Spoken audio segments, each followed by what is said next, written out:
give me. I'm really ecstatic. I finished my Christmas shopping today. I got to tell you about this thing because this is brand new off the press. I own a judgment against a businessman. I levied on his bank, and lo and behold, he had a safe deposit box. We drilled open the safe deposit box, and there were about 67 items of expensive jewelry, watches, and stuff. I used part of the judgment and bid on it and got it. Tonight, my wife is at home looking at it. I've got a 2-carat diamond ring. I've got a 1-carat diamond ring. You guys saw it, right? Tiffany's. I've got an earring that's also a diamond earring. I've got a Lemania watch. Anybody here into watches? I am. I love watches. I invest in watches. A Lemania watch, and that watch is about a 1950s watch. It's worth about $5,000. I got that today. And then I got an Omega Seamaster DeVille. And then I got a Gucci. And then I got, it keeps going on. This is the most exciting business that I fell into 17 years ago. See, I was a real estate investor too. I owned a financial planning firm in Pasadena. I got bored. I wanted something exciting. Plus, I didn't want to be in real estate the regular way. I'm the kind of guy, I look at stuff and then I tweak it. I'm going to share with you how you can buy from dead people a home. No, we don't resurrect them. What we do is you are guaranteed, if you have this financial instrument in your pocket, by law, the executor or the attorney must talk to you. There's a friend of mine who is, he's called the, what's Ernie called? The probate fox. You guys have heard of Ernie? The probate fox? He teaches people how to buy properties from dead people. Ernie came to one of my meetings and it freaked him out because he said, the biggest problem my students and I have when we're trying to buy properties from dead people is that we're one of 1 million people sending our letters, right? Isn't that true? And I said, well, I can show you, but you got to pay me. A methodology that guarantees that that executor or that attorney that is handling that dead person's estate is required by law to call you. Would that change your marketing? Yes. Yes. But furthermore, I can even show you where to find those leads for free. I have a bunch of students here, and you guys will have the chance to question them to see whether I'm telling the truth. There are rumors, right, Jay? There's rumors. There's rumors. I'm also going to talk to some of you who, there used to be a time when I would invest in pre-foreclosures because I know that that's right when there's some good deals, right? How many of you are chasing foreclosures? There really aren't a lot these days, right? Okay. But what if there's a pre-foreclosure? Would that give you an advantage? Hi, Calvin, how are you? You sneaked in. Okay? How would you like it though? Because in a pre-foreclosure concept, you have to wait for something to happen, right? How would you like it if I showed you to make that happen? Yeah. Yes.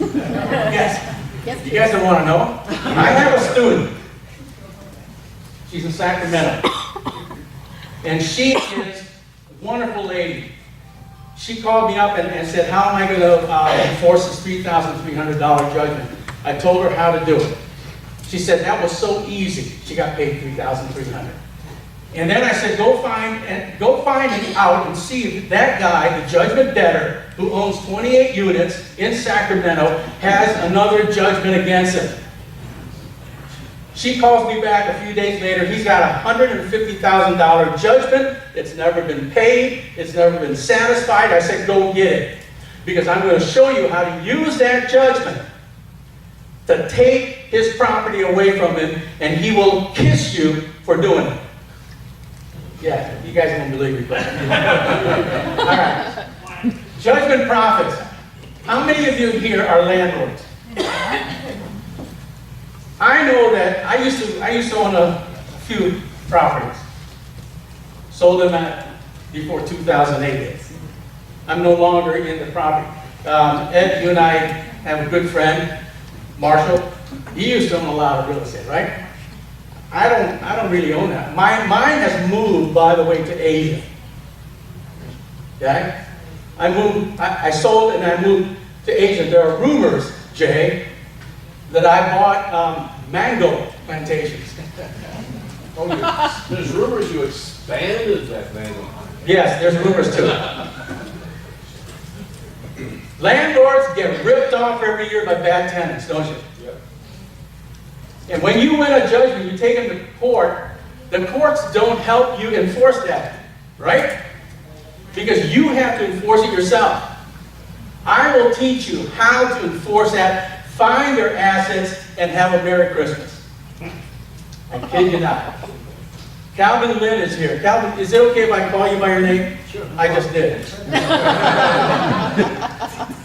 Calvin is one of my early students. Back in 2015, he took my course. By the way, Calvin's one of the best guys that I know. Calvin took my course, paid me an ungodly amount of money for my course. Right, Calvin? I mean, I charged him up the wazoo. But I promised him that if he followed my system, that he would recover that. And then he brought a case to me. Remember that case? And we enforced that judgment. We yanked $9,000 out of our checking account, didn't we? And he got paid. My youngest son is 20 years old. He wanted to come, but I told him he had to go to school. He just cashed 2 checks, one for $1,800, one for $1,900, and he works 12 hours a month. So judgment enforcement is a wonderful business. There are so many ways that we make money in judgment enforcement. But before we get started, how do I move this forward? Because I'm not a tech. Oh. The button on the right goes forward. I think I just went through that. Okay. Thank you. Stick around, because I'm going to expand on this concept. Scotty, you got to stick around and listen to this. I'm here. Scotty and I box at the same boxing gym, and we've never sparred, have we? Lucky me. Huh? Lucky me. No, we've never sparred because I'm too old. No, you're good. No. There's some astonishing facts I got to share with you guys about judgments. Number one, look at that. Fact number one, Los Angeles Superior Court, I'm going to talk about Los Angeles Superior Court today, is the largest court system in the world. Right, Greg? Sure. By the way, Orange County Court is slightly less than that. Los Angeles Superior Court produces over $600,000 in money judgments, small claims, money judgments, every day. Every day. Fact number three, Los Angeles Superior Court has over $7.2 trillion in uncollected and unenforced money judgments right now. 7.2.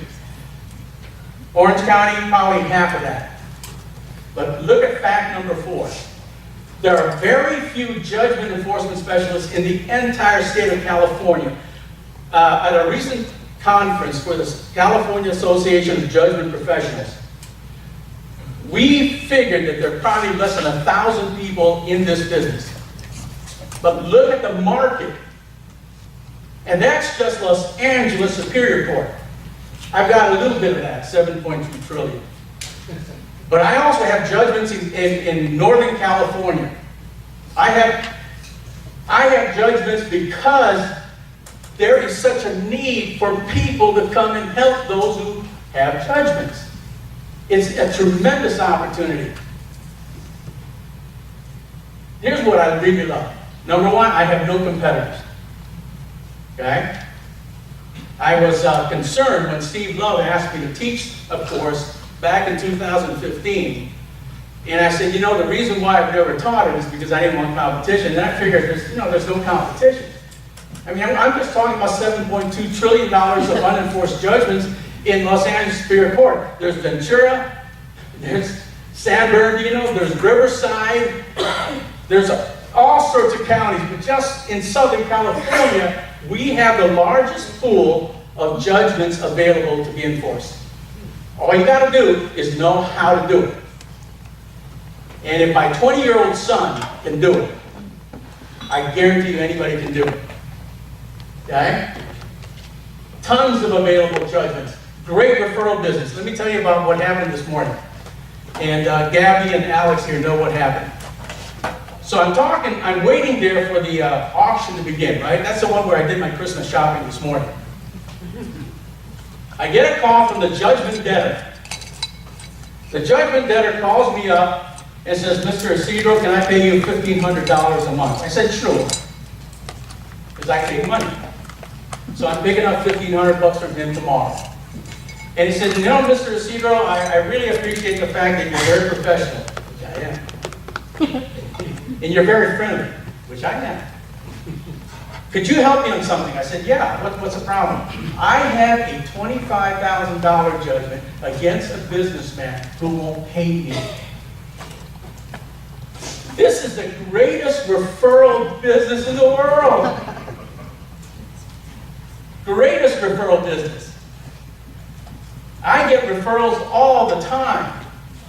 By the way, I told Steve that I'm close to taking over a $4 billion judgment, the largest civil judgment in California. Thanks to my buddy Greg for the contract. When it hits the news, it's going to be awesome. It's a $4 billion judgment. But it's the greatest referral business. I also, by the way, looked at this in 2001 and figured that this was a great way to build an annuity. There are rumors that over the years I have built an annuity of $2, $3, $4 million waiting for me. That's all those dollars are backed by real estate. And I'm going to tell you what that instrument is. Can you see why I'm so excited? Yes. This is a great business. Nobody knows about it. How many of you guys knew that there was such a business as a judgment enforcement? Oh, you did? You must have been to several of my classes. No, but I'm working on some now. Oh, you are? Good. As a landlord, right? You're right, as a landlord. But very few. You know, our association, been around for 20 years. We only have 85 members. That's a small association. And yet, this is the greatest business in the world because you can build an annuity, a multi-million-dollar annuity. And I'm going to share with you how I do that. The ability to build a monthly income stream. That guy's going to be paying me $1,500 a month for the next 10 months. I've got somebody else. Oh, you're going to love this. There's an attorney. Jay, you hearing this? This attorney owes me $48,000. This attorney happens to work for the California Attorney General's office. You ever heard of that? I'm yanking $2,500 a month out of his paycheck until the judgment's paid.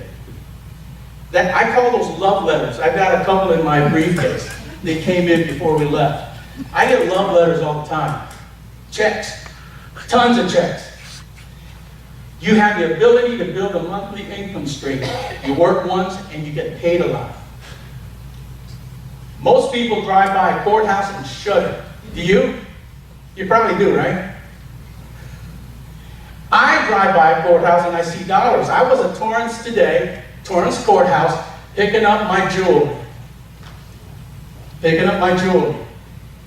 Right after, by the way, Alex, right after I walked out of the place with my jewelry, another bidder came up and said, I'll give you $8,000 cash right now for everything that you have. I said 15, he drove away. Judgment enforcement is it. If you want to build a business, judgment enforcement can make you a ton of money. But you got to do it the right way, and I can teach you how. All right. A money judgment is essentially this. Let's say that Steve and I are in business together. I get angry at Steve. I sue him. I win a judgment of $500,000 against Steve. That's a money judgment. But all that is a piece of paper that says that you are owed $500,000 judgment. The next step is to go after Steve, find his assets, find his weak points, and then nail him. Like Calvin and I did with this woman. This woman did not know what hit her. She said, you pulled all the money out of my checking account. Some of that was my grandchildren. I said, thank you very much. Tell them thanks. Because she owed the money. I have the legal right to take whatever is in her account. So that's what a judgment is. All right. I love case studies because case studies reveal how things are done. The original judgment creditor, that's what OJC stands for, is a non-English speaking woman who works as a maid. She doesn't speak English. She got ripped off by the JD, who operated in Encino a maid service and a nanny service company. You guys ever heard of those? Mm-hmm. All right. It's a sole proprietorship. The OJC sued in small claims in Chatsworth Court. It was for less than $5,000. I'm going to show you the small amount because I don't want to freak you out with the $900,000 judgments that we get. Okay? But this was for $5,000. What tool did I use to get myself $5,000? I use a bank levy. All a bank levy is I send the sheriff and then they tap on a certain day and take all the money that you have in your checking account, business account, whatever account you have. Do that every single day. I also use a judgment debtor exam or order to appear. This is the nuclear option. And I teach you how to perform one of these. Very few judgment enforcement specialists do that. I'm one of the ones that does it routinely. I have a student who, he couldn't be here tonight, but he wanted me to tell you guys that when he started this business, he knew absolutely nothing, but today he got himself about a monthly check. He's part-time of $10,000 a month. And I said, don't quit until you're making 20 grand a month. Okay? That's how much money Jeff makes in this business.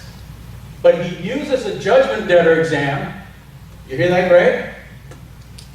But there's a way to use this tool. And I teach my students how to use it. Because if you have a hammer, you can use it, but there's a certain way to throw that hammer, isn't there? Well, I show my students how to use this tool. Here's what happened. The bank levy was not effective because the original judgment creditor did not keep a lot of money in their checking account. Most small business owners do not keep money in their business accounts. They strip it every Friday. The original judgment creditor lived in Santa Barbara. She had a manager who handled the day-to-day affairs of the business. She only came down on Fridays. Because I knew that she came down to her office on Fridays to pick up the money, my registered process server served the judgment debtor on a Friday. Okay? Now how did I do that? Because I was sneaky. I called up and said, I need 4 nannies because I have 5 children. And I don't want to, hire anybody unless I talk to the boss. I want to see you eyeball to eyeball to see if I can trust you. She said, yes. Come on down, let's make an appointment. So I came down, and my RPS comes in. Are you so-and-so? Yes. You're served. Okay. Immediately, she wrote a check for the full judgment amount. Why? Because she was so concerned about having to drive down to court from Santa Barbara. She was so concerned that I would nail her on one of my judgment debtor exams. By the way, if you lie during a judgment debtor exam, there is a good possibility that I will ask the court to hold you in contempt and to throw you in jail overnight to think about it. Can I do it? Yes, I can. That's how I get paid. She didn't want to drive down. She didn't want to have to answer. Because everybody makes a mistake. And I nail people when they make mistakes. I'm a nice guy, but when it comes down to getting my money, I will steamroll a judgment debtor. Case number 2, OJC is an individual. The judgment debtor is dad and daughter. Daughter ran dad's car into the judgment creditor, damaging their car. Now, the judgment debtor owns a single-family residence. So the OJC sued the JD in 2000, small claims, okay, in West Covina. And the judgment was for less than $5,000, Steve. That's small claims, okay? The tools that I use to enforce a judgment, here it is. If you want to write one phrase down, write this down. Abstract of judgment, okay? Abstract of judgment. I also use the threat of the judgment debtor exam. And I also said, I have a beautiful letter. It's called intent to foreclose. I'll get into that in a second. I also was threatening to cancel the driver's license. By the way, did you know that if you are in an accident and then you're sued and then you lose and you have a judgment against you as a result of an accident on California Street, that I can cancel your driver's license? Now you know, right? Just that little threat, because we live in Southern California, we don't have that. We're not in New York. People don't want their driver's license canceled. I've got a lady coming in tomorrow because I told her, I said, you know, you gotta show me the money. I'm canceling your driver's license. So here's what happened in this case. At the JDX ORAP, the dad was very confrontational. Love it when people get mad at me. He told me that I was messing with the wrong guy. I gently informed him that I had the power to cancel the California driver's licenses. Dad and daughter offered to make payments of $150 a month. Now, I took that small amount, here's why. The dad was unemployed. How was he going to pay me, right? The daughter worked for fast food companies. I think it's McDonald's. And out of her paycheck, she's paying me $150 a month. Because she didn't want her driver's license canceled. 6 months later, this is so cool, I'm so happy for them, they send me Christmas cards now. Kid you not, they send me Christmas cards. She calls me up, she moves to Las Vegas because she's going to get married, and she calls me up and says, how much do I need to pay you in order to get out of this judgment? Because if you have a judgment against your credit report, you know how much that dings you? About 100 to 200 points. So if you value your FICO, you won't let a judgment go against you. Okay? So she wanted to buy a house. She couldn't qualify because her FICO was in the toilet. So guess what? I told her, this is the amount, pay me. She overnighted me the money. I released it, and they bought a house. Hopefully I'll be able to see them when I go to speak in Vegas. Okay? Number 3. The original judgment creditor is a printing business, a corporation. I love the next phrase. I specialize in going after attorneys. Any attorneys here? I go after you guys. They don't want to identify themselves now. I'm with the United States Tax Court. What's that? I'm with the U.S. Tax Court. You are with the U.S. even more. IRS people have a special place in my heart. Government people, oh yes. They told us we cannot owe anybody. That's right. And this Attorney General, I don't know why he still has his job. I don't either.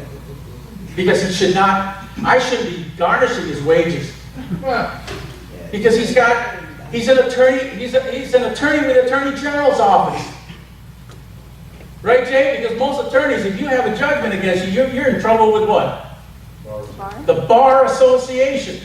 Not the drinking one, but the one that attorneys go to. All right. So the JD is an attorney. Watch this. The OJC sued the JD in Small Plains, Burbank for more than $5,000. The tool that I use, a simple bank letter. The JD attorney screams when I take his money. He screams and he threatens to take me to court. He was going to file all sorts of stuff against me. and he accused me of lying to the judge. Why did he feel so heartily about that? Because he had money with his ex-wife in an account that I took all the money from. So I asked him, why are you holding money with your ex-wife? And number two, does your wife know?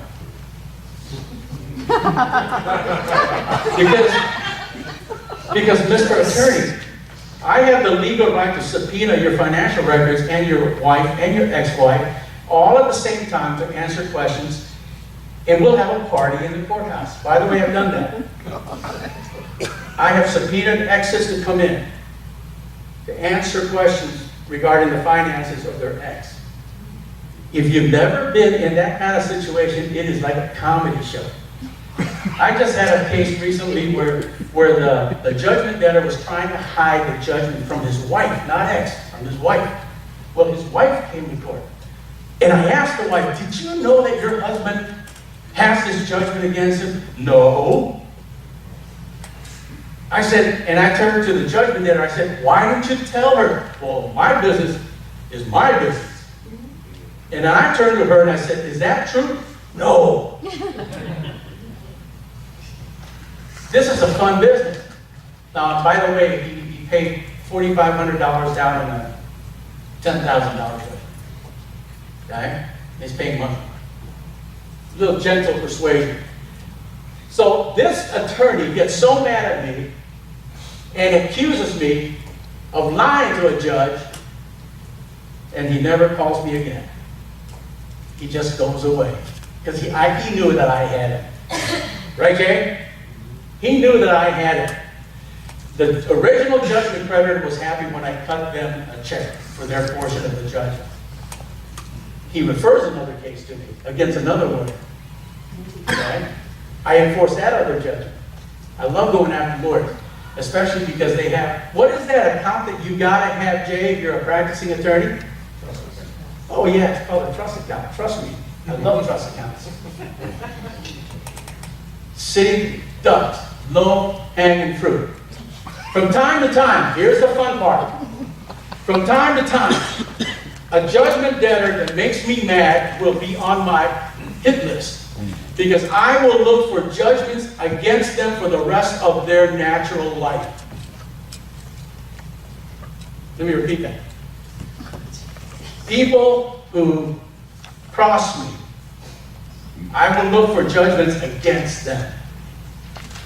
Twice a year, I will look.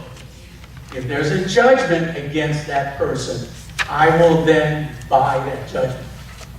And then I will enforce it. You ever heard of that, Greg? Heck yeah. Yeah, we do that all the time. Okay? Case number 4. I love this story because this was a case where a very arrogant attorney didn't want to pay. Retired. Lives in Rancho Mirage. Man, what a gorgeous place that he had. So my RPS and I, one Saturday morning, because I had set up a judgment debtor exam for him, we drove all the way out to Rancho Mirage. We're sitting there, and we asked to serve the paper, and the guards keep us waiting for 20 minutes. Well, you know what they're doing, right? They're calling the judgment debtor and warning them that we're there. Okay? Because we have to serve the papers personally. Okay? No one answers at the door. So the RPS and I go to the clubhouse for breakfast. One of the benefits of this thing is that that's all a write-off. So we go to the clubhouse, have a nice breakfast. An hour later, we go back to the house. Lo and behold, the lights are on. The first time, no lights were on. And the wifey is in the kitchen preparing breakfast. So we walk up to the door, we knock on the door, she comes out, and we ask for so-and-so. She says, no one here by that name, no one lives here. At that very same moment, this is so funny, I still can remember it. I'm standing behind my RPS, and RPS is standing there, and out comes Sheldon, that's his first name. I won't tell you his last name. Sheldon walks out a door, and then he starts walking down the hallway. My RPS yells out, hey, Sheldon! Yes? Your servant. See, this is a fun business. I enjoy it. I don't always wear a suit. I only wear it for you guys. Okay? Today I wore a really crummy outfit, didn't I, guys? Really filthy. I mean, I look like I'm destitute. I like that. The OJC, okay, is so appreciative that see, people are scared of attorneys. This OJC was a client of this attorney. And the OJC was scared to even call the attorney for his money. Believe it or not, you attorneys, you guys have this aura about you. Okay? I mean, I don't like it, but the point is that people are scared of attorneys. Attorneys, when they call me and I'm going after one of their clients, Mr. Isidro, Mr. So-and-so, I say, how you doing, man? How's it going? Oh, what do you need? Oh, yeah, you gotta pay. I deliberately talk like I'm an idiot. Because attorneys like to be Mr. or Mrs. Precise, right? Because that's what you're trained. Hey, I know that because my sister's an attorney. Every time I talk to my sister, it's like I'm in a depot. My brother-in-law is even worse. He's a law professor. He teaches criminal law. And he always we never have a conversation. He always asks questions. That's what's taught in law school, isn't it? The Socratic dialogue, right? So I know attorneys. Attorneys have this aura. This guy was so appreciative that he cried when I met with him because he was so scared. Yes, ma'am. When you collect on these judgments, what portion of the judgment do you get versus the OJC gets? Like if it was a $5,000 judgment, how much are they getting, how much are you getting? Or is there interest added on? Excellent question. Is there interest? Yes. Who gets the interest? Me. Okay? I keep all the interest. My contract reads, if it's a $40,000 judgment and it's 5 years old, it's 10%, by the way, per year in California. You know that, right? 10% per year. Simple interest. Okay? After 5 years, that's $20,000 in interest. That's all mine. And then the 40, we split 50-50. So I make 40 grand. Okay? Now, let me just, I got to share this with you because one of my students just sent me an email. This student of mine is in Honolulu. If you ever get to Honolulu, look Derek up. He is dominating the entire Honolulu market when it comes to judgments.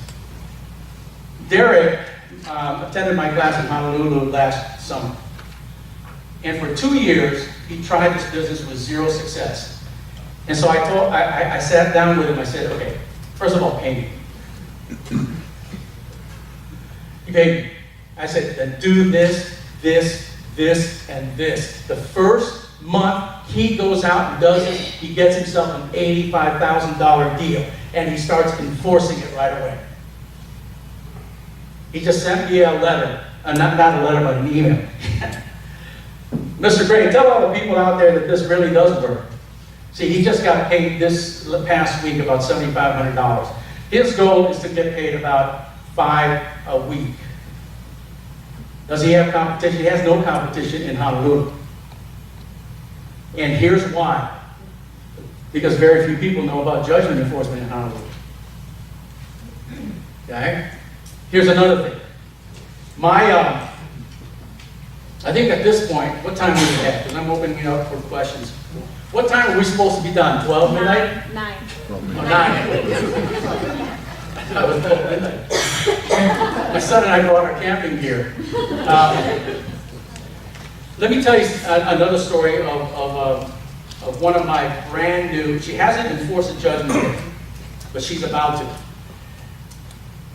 Melody lives in Ventura. You guys know Melody, right?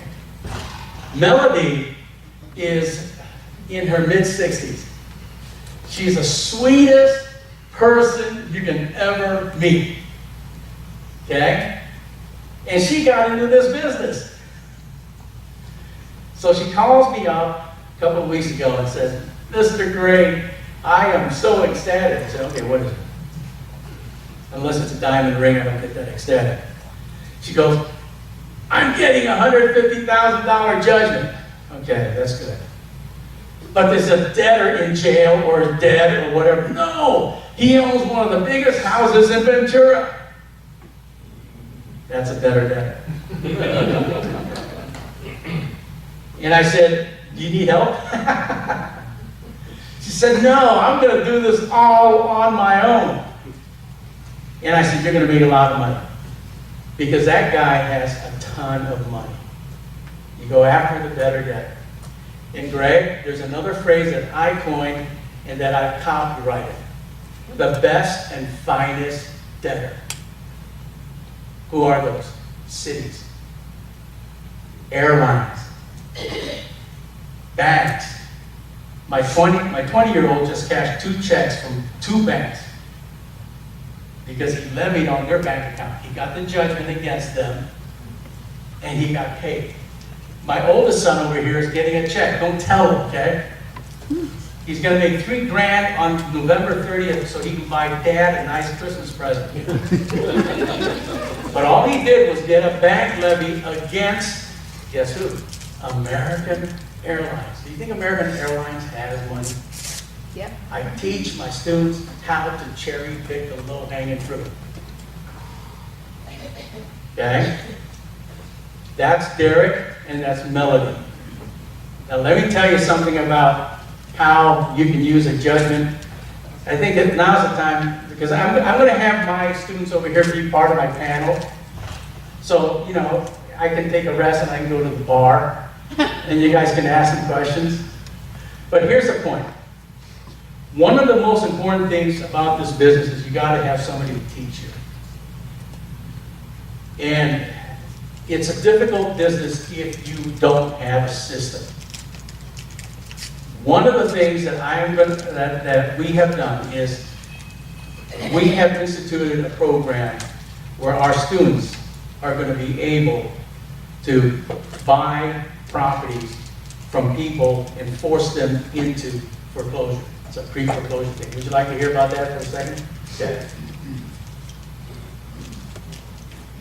My student, Nancy, is going to get that $150,000 judgment. It's against a landlord who's got 28 units. She's going to enact a strategy called the notice of levy strategy. It's a court order ordering the tenants to pay their rent to her rather than to the landlord. Let me repeat that. Have you ever heard of that? It's called a notice of levy strategy. We're going to order the tenants by court order to pay their anti-rent every month to her until the judgment is paid. That $150,000 judgment is a large judgment. The average rent that these people pay, because they're not in the high rent area, is $800 a month. Somebody figure 800 times 25. What is that? Okay? 800 from each tenant, 25. Pretty soon, how much? 20,000. So 20 grand. It's going to take 7 months, and that doesn't include interest, 8 months. What do you think is going to happen to the finances of that landlord? They'll crumble. What's that? They'll crumble. We just destroyed it. Then she said, then what do I do? I said, then what you do is you become an angel. You quietly go up to him and say, you know what? I'm going to take all your money. But I don't want you to suffer. I'm going to help you. I'm going to save your FICO. So we call this the Save Your FICO strategy. What we're going to do is we're going to take over your building. You're going to quit claiming to us. And what you're going to do is you're going to silently walk away. But one beautiful thing is you don't have a judgment against your name. Because a judgment drops your FICO score 100 to 200 points. Now, she's going to be the first one enacting this. But it is a glorious kind of thing. So my sons and I said, you know what we're going to do? We got a list of all landlords in the Pasadena area. That's where I live. I live in the ghetto part of area of Pasadena. We have gunfire every night. You know, but seriously, we're going to be enacting this strategy because our goal, my son's goal, my goal is to buy single-family residences. I'm now back in real estate. I got out of it because I got sick and tired of having to deal with tenants. Seriously. So why am I getting back into it? Because, Jay, there is a concept called the residential care facility for the elderly, isn't there? As a matter of fact, that's right. You guys are familiar with RCFEs? If I owned a single-family residence today, I would turn it into an RCFE. And that's what we're going to do. We're going to use judgments to pick up houses and turn them into RCFEs. You can do this with a judgment. You can't do it with any other concept, I don't think. Correct me if I'm wrong, Greg. Because with a judgment, we can force somebody into a sheriff's sale, right? We can force a sale of their real estate. They have no effect, yeah. Yeah, effectively, right? I can force a judgment debtor who owns real estate into a sale. And it's held down at Stanley Moss, downtown LA, and it's held once a week, and there are bidders in there. Think about what you can do with a judgment. With a judgment, I can force somebody to give me their property. It is the most radical idea, and my students and I are formulating this thing because we want to start enacting this in 2018. You guys got to get ready. Because we have a sale in February, I think. I told you about, I have a $300,000 judgment against a fellow who owns several units, 15 units in South El Monte or El Monte. And I'm forcing the sale. I'm going to take over his property. Yes, ma'am. If you're forcing a sale, it's like a trustee sale, right? It's not a trustee sale, it's a sheriff's sale. Sheriff sale. Yes. Either way, it still goes to like an auction, so how do you skip the auction? I don't skip the auction. What I will do is, because I'm in control of the whole deal, is I will contact the positions ahead of me and buy them out. Well, but you still have to be there at the auction, so you still would have other bidders, right? Sure. But at least I know that I'm in control of it. And if somebody outbids me, you know what happens? I get paid the $300,000. My wife will be happy. I mean, it's a win-win. This is one of the radical strategies. You know, if you want to change for 2018 the way you do business, you've got to use different kinds of methodologies to get ahead. And I'm showing you and sharing with you a methodology where you don't have to wait for things to happen. You make things happen. Now, the question is, do you have it in you to make it happen? Can you look at somebody and see them walk away and you just took their property? That's hard, right? Some of us can't do that. But then again, some of us can. Because one of the things that I believe in is justice. A judgment means that somebody wronged somebody else. And people who don't pay their judgments get away with it all the time. 80% of judgments never get enforced. Because there aren't enough of us in this business to do it all. And if you have a judgment, and let's say you have a $25,000 judgment and you need an attorney, are you going to be paying a retainer to that attorney to go after your judgment debtor? The answer is yes. So, questions? Are you willing to throw good money after bad? Especially if you don't know whether they have assets or not. Calvin Lynn, you're still flipping properties, right? Yes. Every time he flips a property, sometimes, not every time. But you got somebody who stays there, right? And you got to kick them out. And before you met me, what did you do with it? The stuff goes through the legal process and we file eviction. That's right. But then you got to take a second step. Anybody here ever gone through the eviction process with their tenant? There are 2 steps, right? What's the first step? Where you get control of the property, right? The second step is to get the money judgment. Most people don't take the second step. That's why landlords lose money. If you're a landlord, you need to know how to enforce a judgment. Because sooner or later, you're going to lose money to a bad tenant. And I believe in justice. I'm one of those guys, you know, my motto is justice through the enforcement of judgments.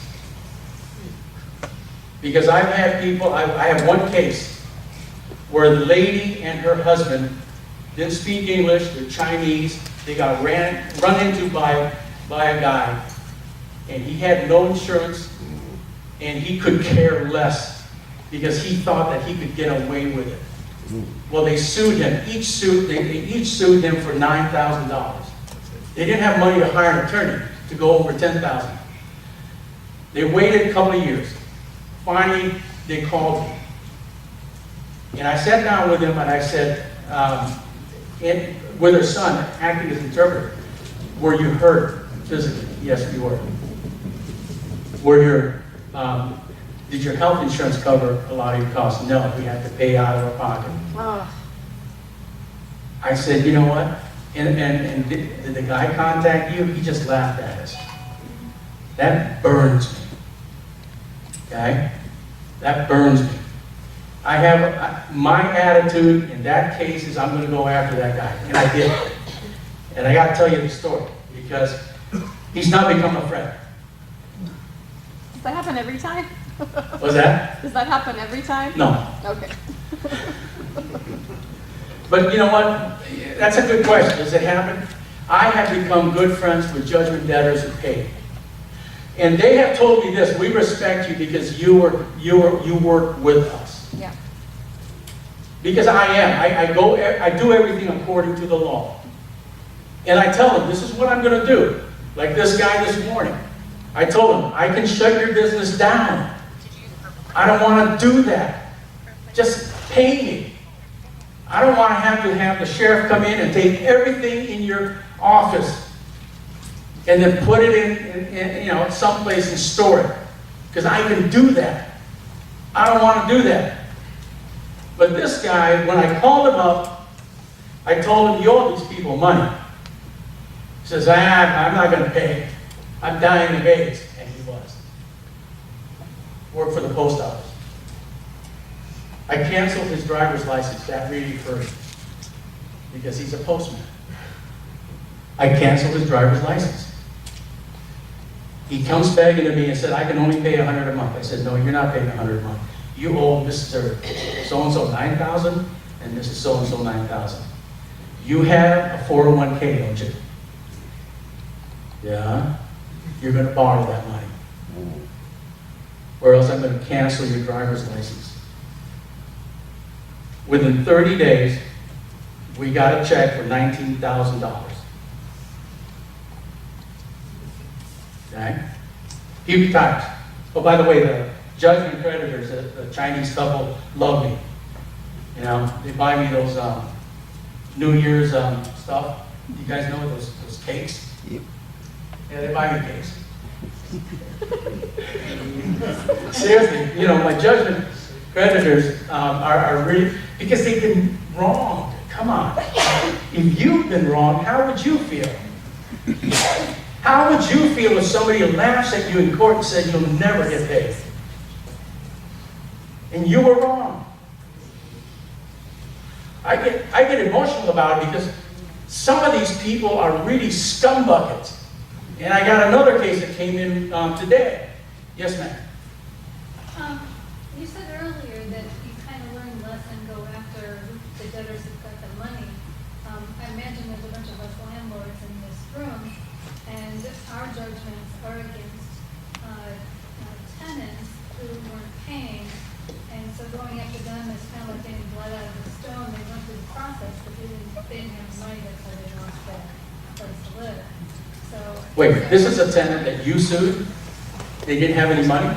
Yeah, when you go through an unlawful detainer, most of the time it's that they're not paying the rent. Right, unlawful detainer, they're not paying the rent, right. Not paying the rent. So then you get judgment against them. Then you get a money judgment, right. Money judgment, but they didn't have any money to pay the rent in the first place. That's how they ended up in this So they're in trouble. situation.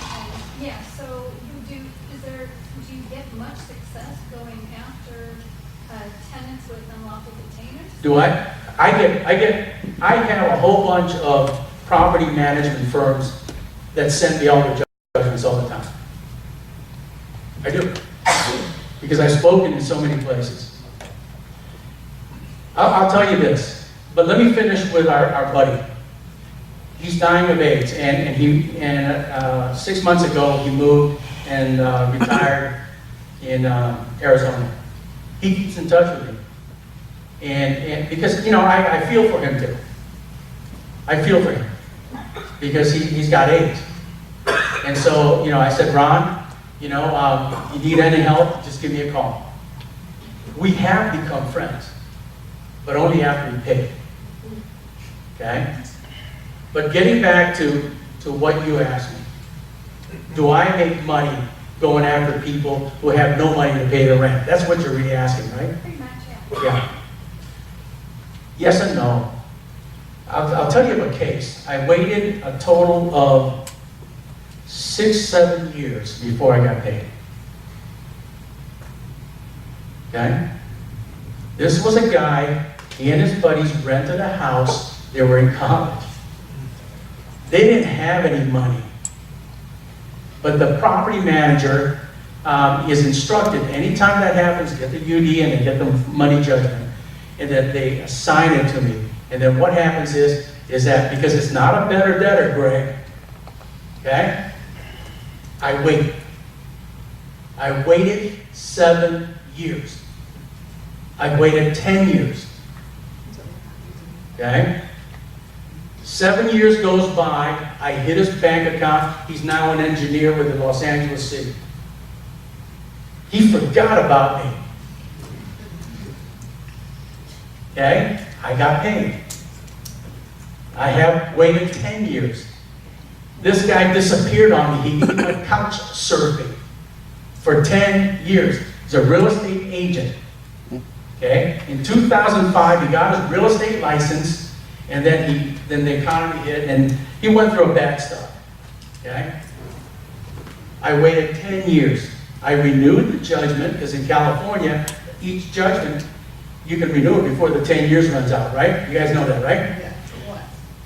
All the interest is mine. 10 years of interest. Okay? Here's what happened. So I'm looking for him again. And lo and behold, beautiful thing happened to him. He had a come to Jesus moment. He married a wonderful gal, and I saw her wedding pictures on Facebook. And I saw that he had a wonderful job managing a little company. And his wife also had a wonderful job. I subpoenaed him to come and answer questions, and I also did what is called a wage garnishment. And I said, I may subpoena your wife if you don't mind. He begged me. He was crying. This was in Downey Court. He begged me. Mr. Isidro, please, don't do that to my wife. Why not? I just got married. I don't want her to be dragged into court because of my debt. I said, then you're not going to bother about filing a motion to vacate, which is what people do. They file this motion saying They didn't know about the judgment, so they're asking the court to vacate it, get rid of the judgment. You're not going to file anything. Oh, no, Mr. Isidro, in fact, when I have extra money, I'm going to pay you. He pays me that. Okay?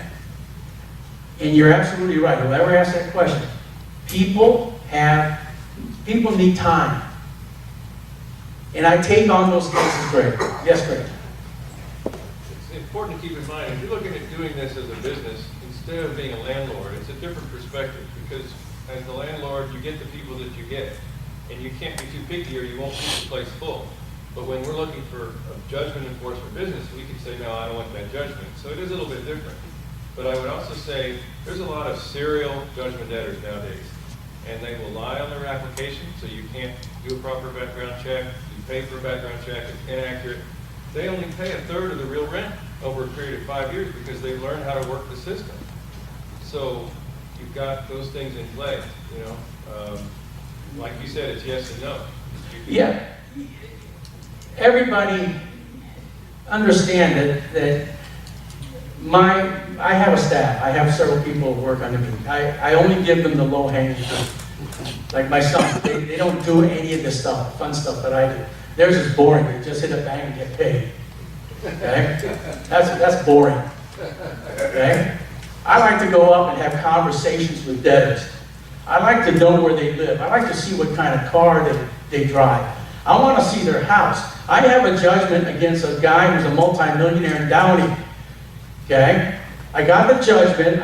I filed an abstract of judgment. I'm going to talk about this now because this is the instrument that you guys need to know about. I filed an abstract of judgment. An abstract of judgment is a lien on all his real property in Los Angeles County or whatever county he has property in. I file that with the county recorder's office and it attaches to any and all of his real estate. Pretty cool, huh? Well, he decides to do the wonderful thing that a lot of judgment debtors do. He files for bankruptcy. He gets discharged. That means then that my judgment is unenforceable. It doesn't disappear. It becomes unenforceable. But what happened to my lien? It's still there. Because something magical happens. Here's what happens. He filed bankruptcy 6 months after I filed that lien. He should have done it within 90 days of when I filed it. Right, Greg? Yep.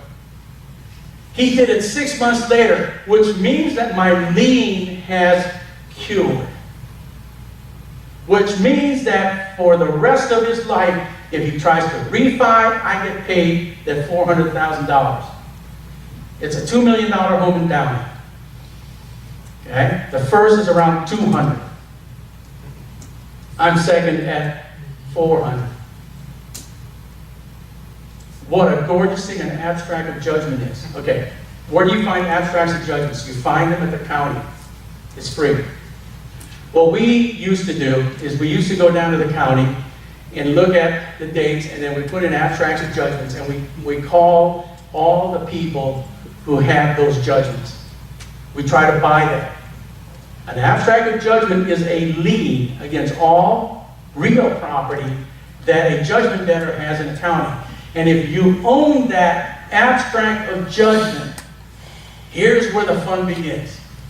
When that judgment debtor dies, you are now a secured creditor in the estate. That means that if somebody else writes a letter saying, I want to buy your property, that executor more than likely dumps that letter in the round file. But because you own that abstract of judgment, they are legally required to call you. So we look for abstracts of judgments. That is such a powerful instrument. We buy those abstracts. I sometimes pay $200 for a judgment, cash. I bought a judgment recently, $20,000. I paid $200 cash. Yes, ma'am. Quick question. When you say you buy it, can you buy it and somebody else buy it, or how does that work? A judgment is an asset. And there's nothing that says that they can't sell it to me for $200. And I can buy judgments all day. From the courts? Yes. We have a document that allows you to transfer it to you. That $20,000 judgment that I just recently bought is against a guy who owns a small business, I think in Sunland or something that way. I'm going to get paid on it. But I paid $200. How much can I lose? Yeah, but then I'll go sell my wife diamond ring that I got her today. But seriously, you can buy judgments. You can negotiate to take over the judgments, the abstract. And if you have an abstract and somebody dies, that executor of that estate has to talk to you by law. Now imagine the power you have now. Because one of the best places to buy real estate at deep discounts is when somebody's dead, right? The probate. I've been told by friends of mine who are in that business that if they can get an audience with the executor, they've got a good shot at buying it at 50% of ARV or less. I'm not in real estate game, but can you imagine buying a piece of property at 50% of ARV or less? I mean, the ideal is 70%, right? So with an abstract of judgment, if somebody dies, you have the power to make sure that you have your voice heard. You had a question. When you mentioned that you can negotiate to take over the abstract of judgment, so meaning you can contact the abstract owner? The original judgment creditor. Right. Right. Contact them by phone. And say, let's negotiate, I'll do the work to find the guy for you, and give me X, or do you have to pay them in order to be able to? Okay, let me tell you, I'll give you my phone script. This is worth about $10,000. Jerry, right? Hey, Jerry, you own a judgment against Prima. Prima's dead. Your judgment's dead. I'd like to offer you $200 right now.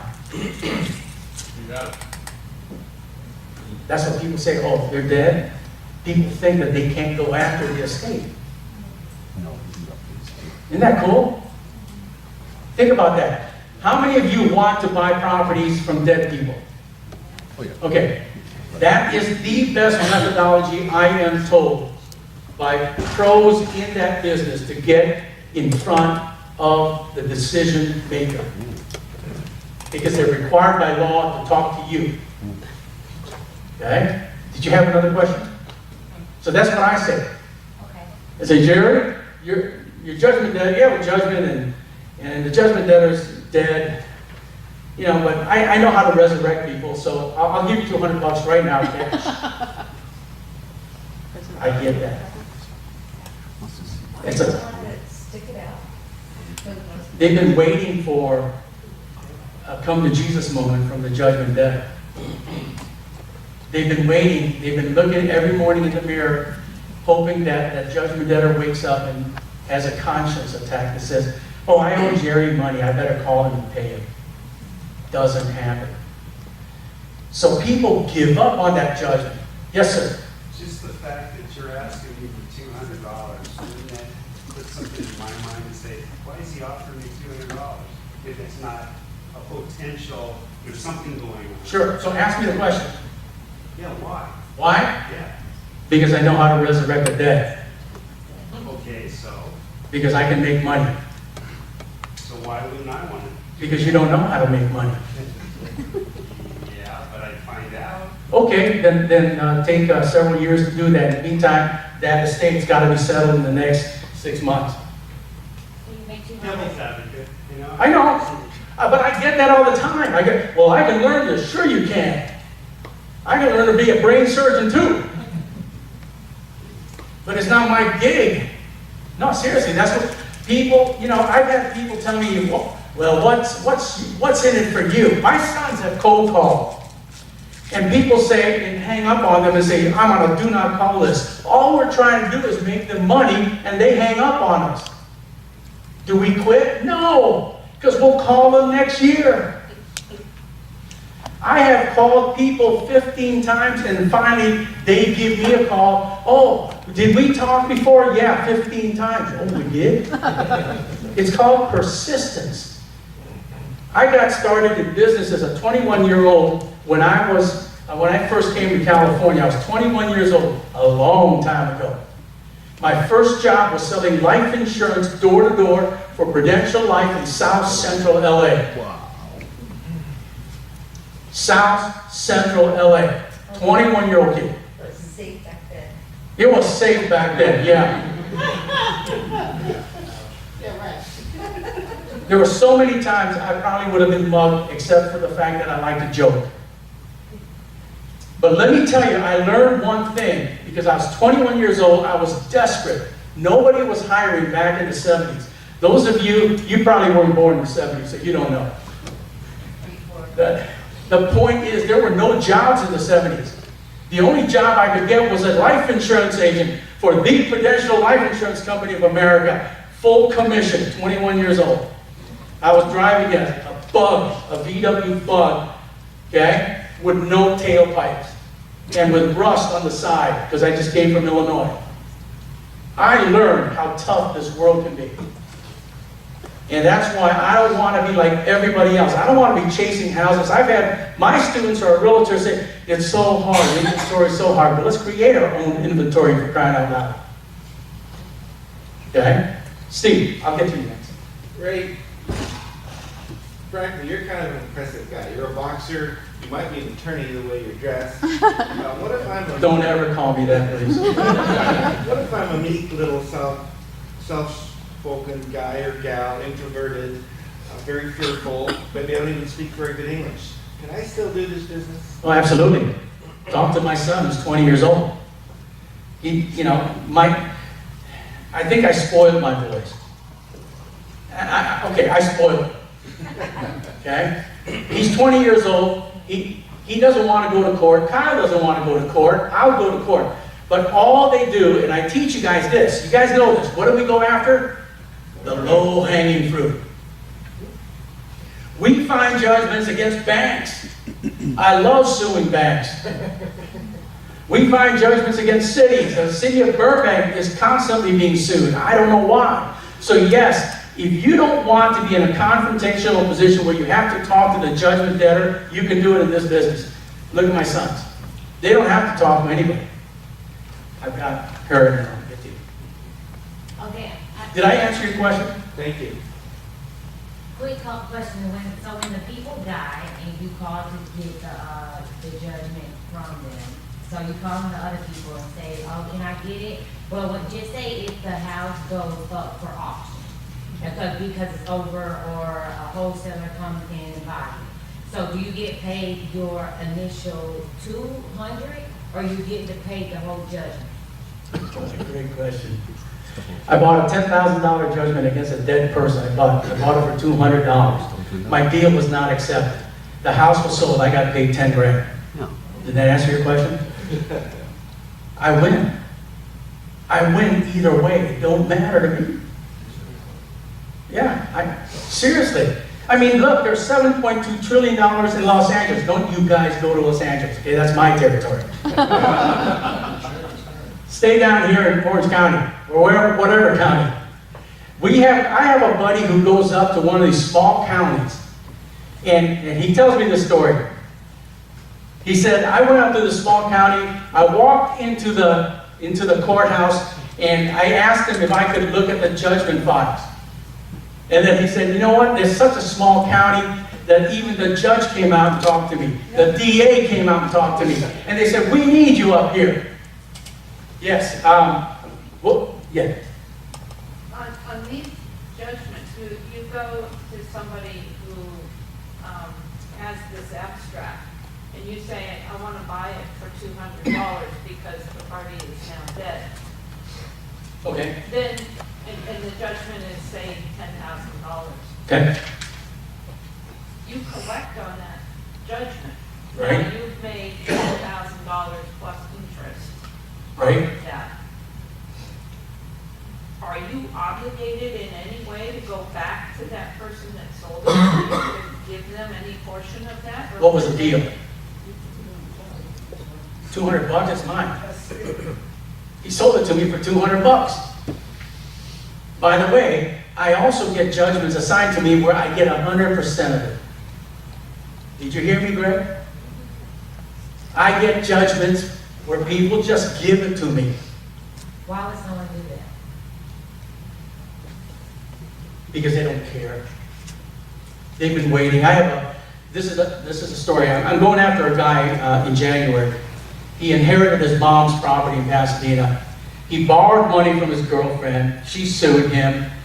9 years ago, she goes to Texas. Okay? I located her in Texas. I called her out of the blue.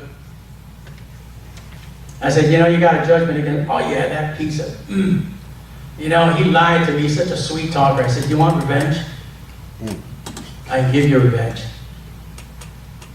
Yeah, but how much is it going to cost me? Just give me the judgment and then I'll let you know that I got him.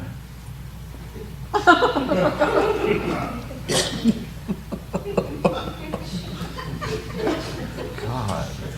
You guys looking at me like, this guy's BSing us. No, it's true. I just got paid on a judgment that was assigned to me. The guy said, I don't care if I get any money back. I just want to be there in court when you beat on him at a judgment debtor exam. So I did.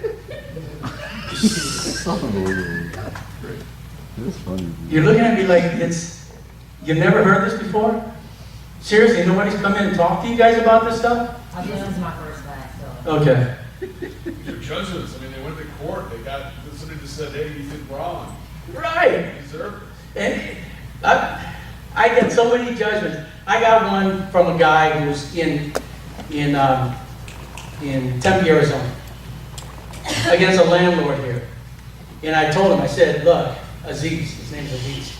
Aziz, it's going to be hard going against a landlord because number one, he doesn't own the property. See, there's a scam on Craigslist. You guys have heard of that? Oh, yeah. Yeah, he got scammed. I said, we're never going to collect. Well, he ripped me off. I said, look, that's low on the totem pole for me. I got other stuff I'm doing. But I will help you because I feel for you. But I can't do it for a 50-50 split because he wanted a 50-50 split. I said, why don't you just give me the judgment and then when I have the judgment debtor exam, I'll video it. And I'll make him cry. I've been known in court, and judges that know me, I make people cry. Grown men cry too. There's an art to this. I don't expect people to know it right away. I've honed this skill for 17 years. Okay? You're laughing. I make people cry. I seriously do. And the power of subpoenas, because I can subpoena pretty much anybody. If I believe that you owe my judgment debtor or own $250 of assets or more and holding it on behalf of the judgment debtor, I will subpoena you. You're going to go, what am I doing here? So I don't know, I just wanted you here. Seriously, I can subpoena anybody. You never heard that, did you? Greg, have you ever heard that? You do. Sure. We can subpoena anybody with a judgment. Because I want to put pressure, I want justice, I want that judgment creditor to be paid. Because they've been harmed, they've been damaged. And there are very few of us in this world who know how to do this. Yes, ma'am, you've been waiting patiently. How about trustee sale after the property is sold and trustee sale? You're asking about a trustee sale? Yes. What And- happens to the judgment? Because I'm secured, I get paid. Even from whom? Well, if it's a trust, I'm sorry. I just had a brain fart. Kyle, I need water. Oh, it's up there. Trustee sale, I get wiped out. First forecloses. Anybody in a position ahead of me forecloses, I get wiped. That's part of the game. I lose out. Okay? But I win a lot. You know, Babe Ruth, they said for many, many years until Hank Aaron beat him out, hit the most home runs in a career, didn't he? But people forget that Babe Ruth struck out more than anybody else did. I strike out. Okay? I'm not the kind of person that wins all the time. I strike out. You love the story. I mean, I have a $275,000 judgment against an Indian restaurant. It's a fantastic Indian restaurant. They got great food. I've been there. Because when I have a judgment debtor who owns a restaurant, I like to go in there and eat their food. Because if the food's good, I'll go after it. $275,000 judgment. They're Indians. There are 4 people on the judgment. Husband and wife and 2 other people. Husband and wife, when I hit their bank account, they immediately file for bankruptcy. Do you know why? Because I tapped their safe deposit box. I asked one of my students who's Indian, I said, dude, why'd they do that? He said, because Indians who own restaurants have gold and cash. Crap, I lost out on that. I really did. I wanted to see what was inside the safe deposit box. But because of the bankruptcy state, I couldn't go and get it. But that's not the end of the story. The other 2 guys own rentals. You know where I'm going, right? I've got the writ of execution waiting, and it's gonna order their renters to pay me their rent until the judgment's paid. $275,000 is a lot of money. It's gonna force those people, because I know this, most landlords do not have a huge cash reserve. Would you agree? You miss 6 months, you're in the toilet, aren't you? Well, this guy, the rents are $2,000 a month. It's in Burbank. How many months is it going to take him to pay me $275,000? That's a lot of months. So I'm offering to be as an angel.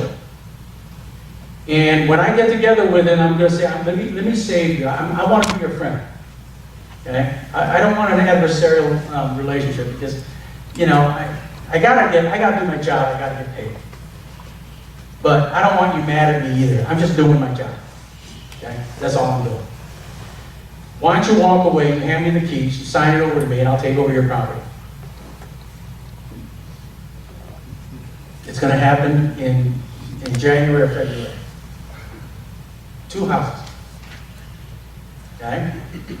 Which becomes 2 RCFPs. Right, Jay? So, yes, ma'am. Good question. Did you buy this from somebody, or? No, it's a 50-50 split. So, are you gonna pay them their half and you keep the property? Yeah. Oh, okay, cool. I want the property.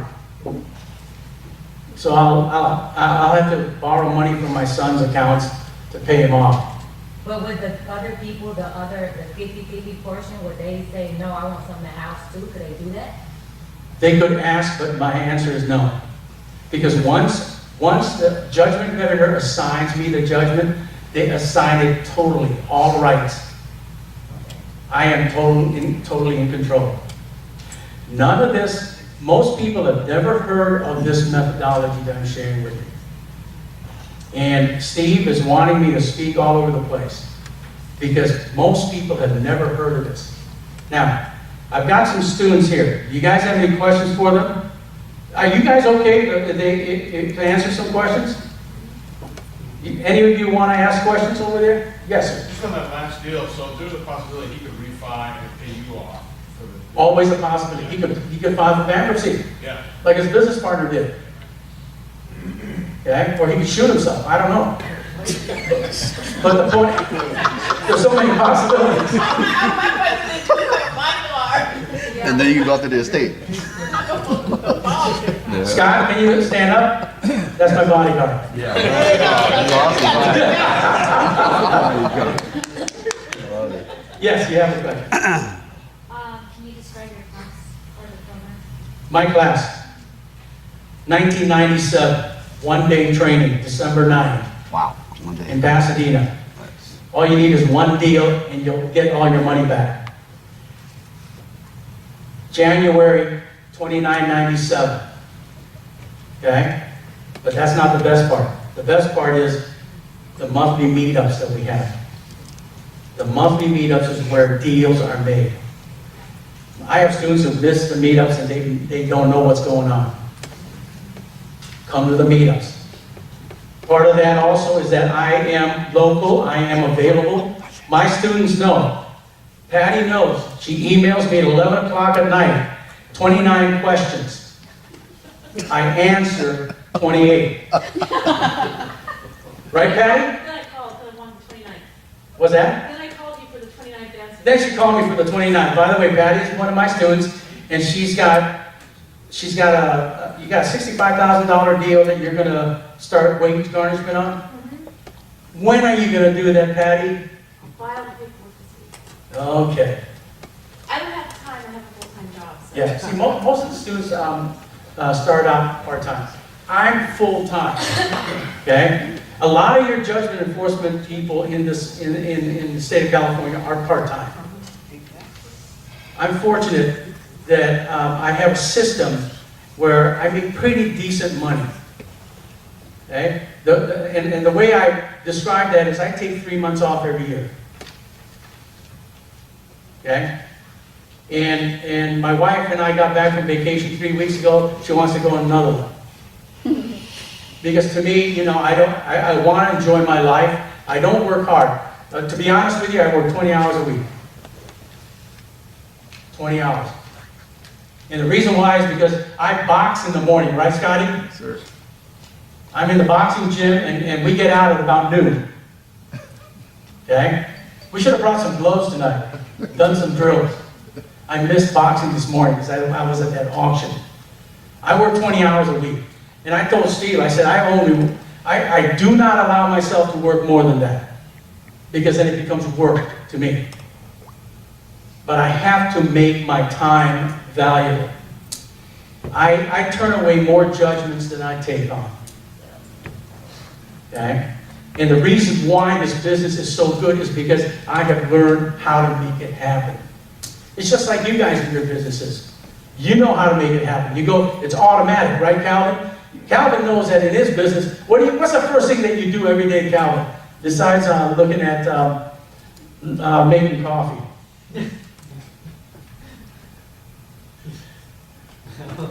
I'm trying to take it easy as well. You know, you can't. When you start in this business, there's a big learning curve. But I'm there, and my people are there because we help each other out. And this is the fun part, making the money. Did you have a question, ma'am? I'll get to you. Yeah, I got here kind of late. Okay, that's a $50 fee. But Pay it to Jay. how do you obtain your students? I mean, if we want to learn how to do this, how do you decide who you take on as students, or do you have an actual formal class that you teach? Oh yeah, we have a formal class, don't we, guys? It's an 8-hour, and sometimes it goes to 10 hours, 11 hours, because I spend time. Do you charge for the class too? You're late. The question is, do I charge for the class? Yes. Yes. The last time I gave something away for free was when I was 2. I do. It's a cheap 1997. Not $19.97, $1,997. Okay? Get in up before, because it is true, next year I'm raising the price. I have to raise the price simply because I've been told by a lot of other gurus who teach that my fee is cheap. Because when a student of mine makes $10,000 on a case, they made their money back. And then I'm still being contacted by students. I still go out with my students. I'm going to court next week with one of my students, just to help them out. I don't get paid on that. But one of the things that we need more professional judgment enforcement people in California. $7.2 trillion is a lot of money. We don't have enough. Look, to be honest, there are enough people playing the real estate game. Enough people playing the real estate game. I don't want to play in that game, it's too crowded. I'm one of those pioneers that, my neighbor's within 40 miles, I'm leaving. You have a question, you've been waiting. Well, I just wanted to let you know that you have until 9 to do anything you want. However, we did start you about 45 minutes early. So when you finish and if it's early, that's okay. Yeah, because I'll be here because I want to answer questions. What about probate? Because this is all new, so you guys, ask me anything. Just don't ask how much money I have in my wallet. Okay, did you have a question? One of you? Yes, ma'am. So 1 day is enough of a class? No. Oh. The question is, 1 day is enough in the class to learn everything? No. That's why every month we meet. And whenever you have a deal, you call me. Okay. And I walk you through it. And these monthly meetups, how long are they? Gosh, I've been there 4 hours because I had students who had so many questions. Where are they? In Pasadena. Yeah. And I have students in Hawaii. And they... No. I told them, just call me. Yes, and then I'll follow up with you.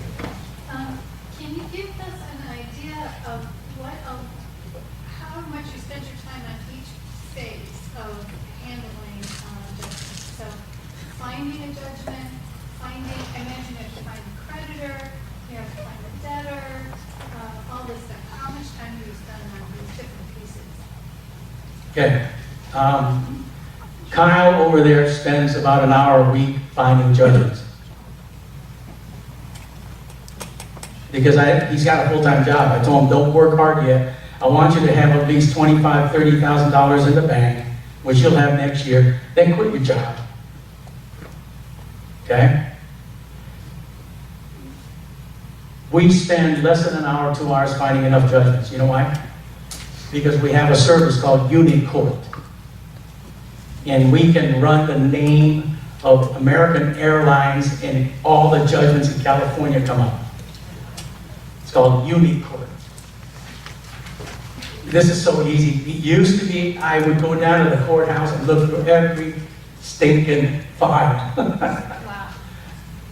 Unicourt. That's what we use. And then we run cities, we run counties. We have a judgment that just came in today against LA Metro. Do you think LA Metro has money? Yes. Is that, you know how many hours Josh, my 20-year-old, is going to spend on that case? He's probably going to spend 3 hours, max. And you know how much that case is worth? It's worth over $8,000. I kid you not, I teach it differently. And Greg Roberts here is a long-time judgment enforcement specialist, and he hasn't paid me yet because I haven't beat on him. But he's learned a lot of new stuff from me, but he's been in the business a long time. I teach it differently. I teach it better. People make more money because I've simplified the whole process. If you have a judgment against LA Metro, do you think that they're going to not pay? They're going to pay you. I have a 4-bank levy strategy that hits the 4 major banks. And every time we do that, money is sent back to the judgment debtor because we took too much. American Airlines called me to complain. I got a call from their legal department in Texas. They said, Mr. Isidro, you can't do what you're doing. And my question to her was this. What section of the California Code of Civil Procedure says that I cannot levy on more than 1 bank at a time? Crickets. Crickets. Crickets. Well, Mr. Isidro, we don't know anything about this judgment. Your agent for service of process, CT Corp, was served. Crickets. Crickets. Well, we don't believe we owe you this money. That's fine. It's a 7-year-old judgment. You had 6 months from the date of judgment that was served on CT Corp. You sat on your rights. What are you going to do? Well, we're going to hire local counsel. This actually happened last week. Okay? So guess what? I said, you can do whatever you want, but if you hire local counsel and you drag my butt in the court because it's stupid, I'm going to turn around and sue you. Crickets. Crickets. Lisa Magdaleno is her name. She works out of legal for American Airlines in Texas. Google her. It's here. Lisa, obviously you don't know anything about the laws in California, do you? Obviously you don't realize that what you are doing could put American Airlines in a bind with me. Now, I don't know, Greg, on what basis I would sue them, but I'm just saying. Because a good attorney says that, right? At least that's what my brother-in-law told me. Here's what happened. I get a call yesterday. Mr. Isidro, your money's coming. Thank you very much. Appreciate it. It's not my money, it's Kyle's money. Hopefully he buys Dad a Christmas present with it. Right, Kyle? Oh, yeah, and he wants that Omega watch. You're a millennial. Millennials don't wear watches. Yes, ma'am.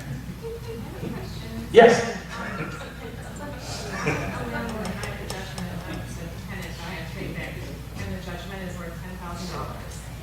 You want to sign it to me? So my question is this, so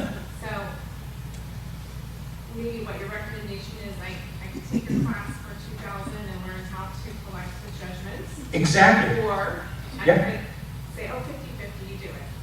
Or maybe either one of us would collect, because maybe the person has their money, or maybe it'll be 9 years from now and he'll pay her.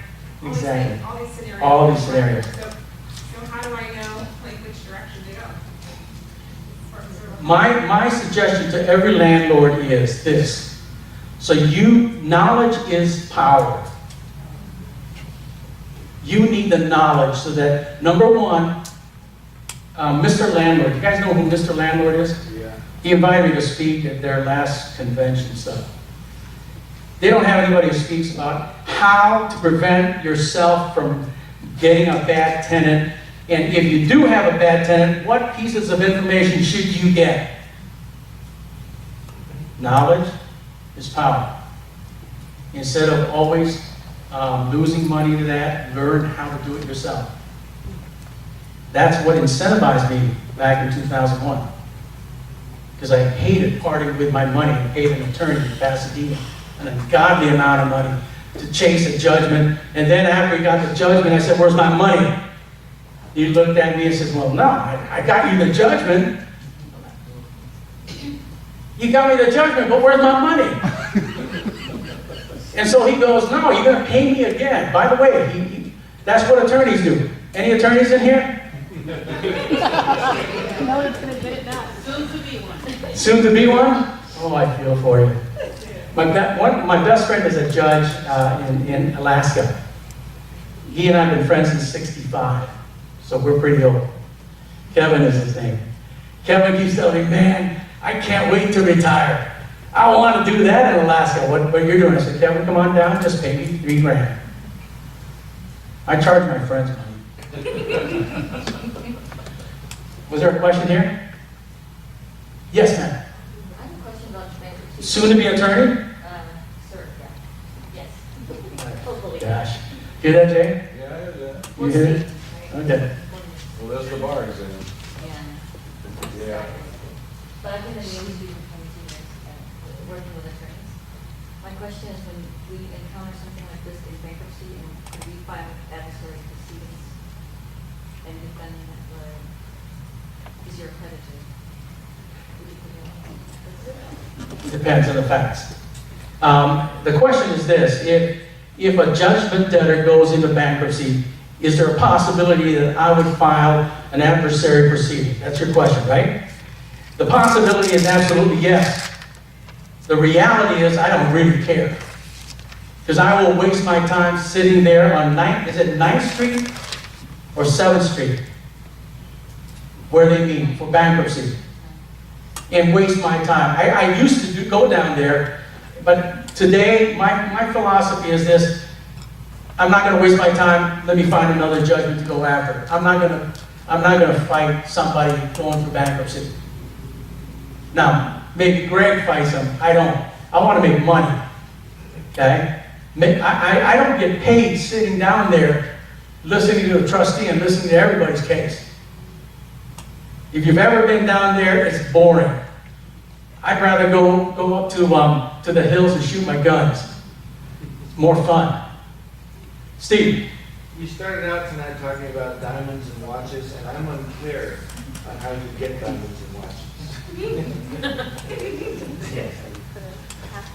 There's a rumor, Jay, that 7-8 years ago, I drilled a safe deposit box. In it was one item and a bunch of paperwork. I went down to the auction and I bid $100. The watch is a Patek Philippe. Ooh. Do you guys know what a Patek Philippe is? Yes. It's the watch. Yes. The fair market value today of that watch is $85,000. It's in my safe. That's how I get those things, Steve. I do what's called a bank levy, and in my sheriff's instructions, and I can teach you this, I instruct the sheriff to take hold of any safe deposit boxes. That's how I got the 2 diamond rings, a 2-carat diamond ring. My wife claimed that already. The 1-carat diamond ring, she claimed that too. Kyle wants the Omega. I'll probably give it to you. Don't keep working. That's how I get this stuff. Okay? Now we want to go after real estate big time. Before it was like, I get paid fine. Now I really want that house because I want to turn it into an RCFE. Because then I can provide housing for 6 seniors, right, Jay? Can you explain what RCRP is again? Residential care facility for the elderly. Rather than renting to a family, I want to now rent to seniors. Number 1, seniors don't party. And you don't want to rent to them, you want them to be your residents. You want, yes, that's a key word. They're not renters, they're your residents, right? And how much can you sometimes get on a middle-class home in Pasadena per senior citizen, Jay? I don't know, but I know that in Phoenix, where I was last 2 weeks ago, they were getting $8,000 a month Per resident. per resident. Now that's a high end, That's high end. about $8,000 a month. But if you go low end, it's about $2,000 a month. And the place was full. It runs between $4,000 to $6,000 a month. Yeah, like I said, low end. Because up in Palmdale, it's low end. Yeah. It's $2,000 a month. But you got 12 in there. No, six, but you get 12. You see what I mean? Yeah. You're laughing. That's an attorney for you. You have to laugh, not to be cursing. But seriously, I'm back in the game. And now, my boys, we have a list of all property managers in the 91107, 91105, 91106 area. That's all we're going to work. And we're going to look for judgments against them. We're going to buy them. We're going to force them into a position where we take over the property. Now, some of you probably don't like that idea because that's mean, right? Prima, do you think that's mean? It's business. Business. That's right. That's right. It's justice. Because they owe that judgment. You're going to hear about that. And by the way, once that starts working, because my students are here, I'm going to start coaching them how to do that.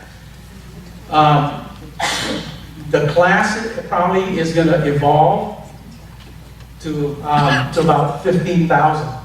Because that is such a valuable knowledge that people can make hundreds of thousands of dollars in real estate.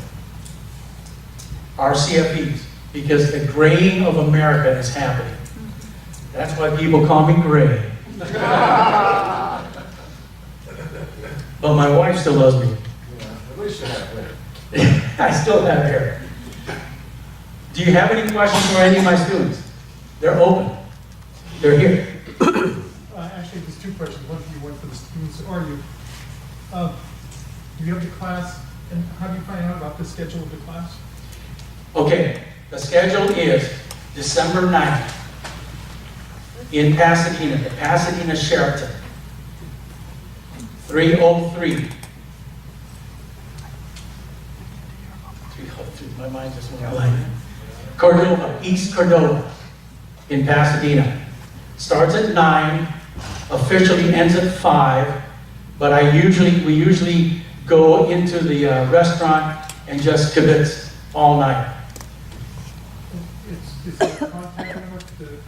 Yes, let me give you my cell phone. I answer my cell phone. Or you can sign up tonight with, Yeah, in a minute, we'll have you guys, whoever's really interested in actually going, hold up your hands and we'll give you a sign-up sheet, because you can sign up tonight. 626-786-6534. That's my personal cell. My business phone rings, it comes to my personal cell. I have found that if I answer my cell, I get the business, I get the money. I don't avoid people. Okay? Today, my students found out what lovely people Los Angeles Sheriff deputies are. Right, guys? And by the way, one of the things, Steve, the Los Angeles Sheriff retirement people are going to want to invite me to talk to their deputies when they retire. Because the deputies couldn't believe the kind of money that I made today at that auction. It's incredible. So deputies are retiring. They're gonna take my course. Yes, Pat. One of the things that I just wanted to add about, it's not just the class, it's the meetups every month. We learn a lot of the details at those meetups. Like, I'll bring the cases that I found and I'll go through them. I'll like, this legal ring? He's like, no, this detail. We'll go through a lot of the nuances, and in the meetups is where he covers the things you can't cover in the 8 hours because you need specific examples. So that's why the meetups are valuable. One of my top students is Jeff Thomas. He couldn't be here tonight.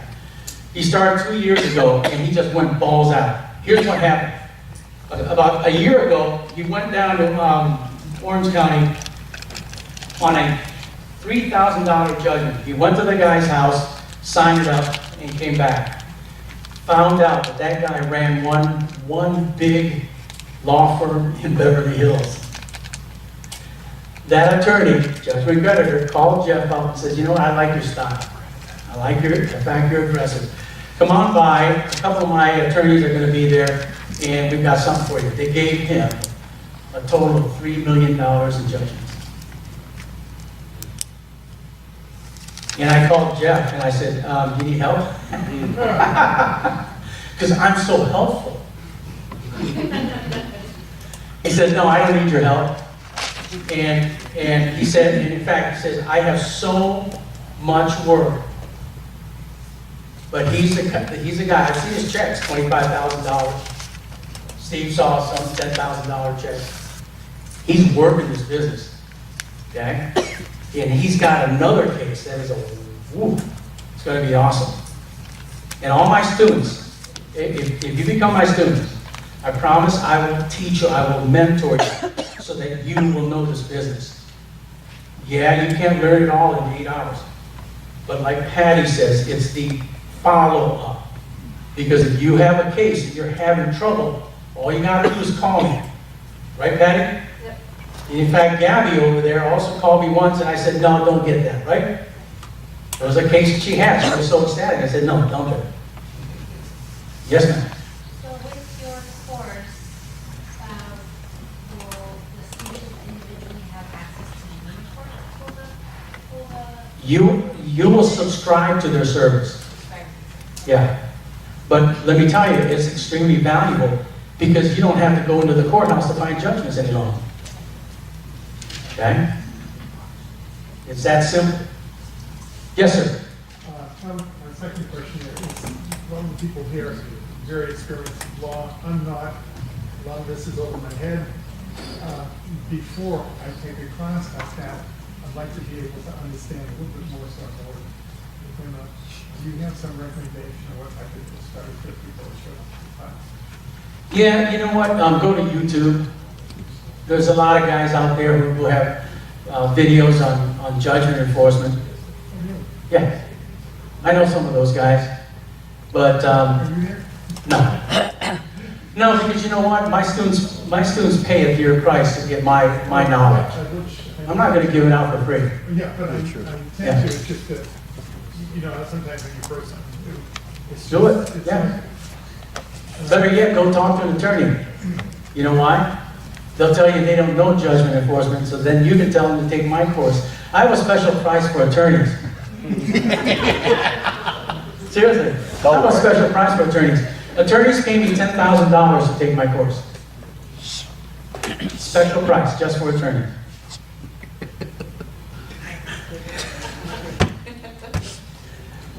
There's a reason why I charge 10 grand. Why do I charge 10 grand? Number one, because I really don't want them in this business. But you're a retired attorney. I have a whole bunch of attorneys who are my students. Okay? A whole bunch of attorneys. There was a question. I have a question for your students. Yes, ask. What do you think is the hardest part about learning this system, and what's the scariest part? Taking action. What's that? Action. What's that mean? Just do it. Just start it. If you're not used to going into court, it can be a very intimidating experience, right?